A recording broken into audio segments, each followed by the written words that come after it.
If you sell ebooks, templates, or digital downloads, one client dispute or copyright claim can cost more than you'll make in a year.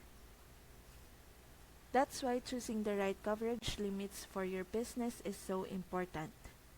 It's about balancing protection with affordability. For a small digital download business working with individual buyers or low volume sales, a coverage limit of around $250,000 to $500,000 can often provide a good safety net without driving up costs. But if you're selling in higher sales, storing sensitive customer data, or working with corporate clients who expect professional safeguards, it's worth aiming for $1 million limit or more.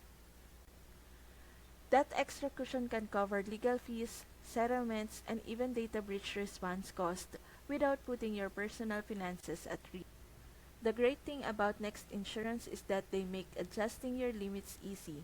You can start with a lower amount when you're just getting your business off the ground, and increase it as your revenue and risk grow.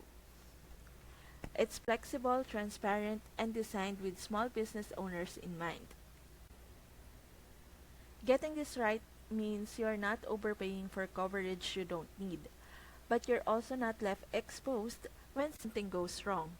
With the right limit in place, you can take on clients and launch products with real peace of mind.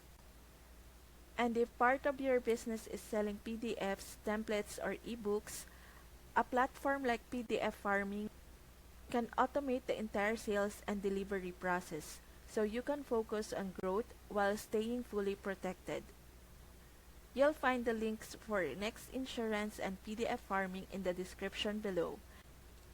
Take a minute today to review your coverage limits, get the protection you need, and keep your digital business running with confidence.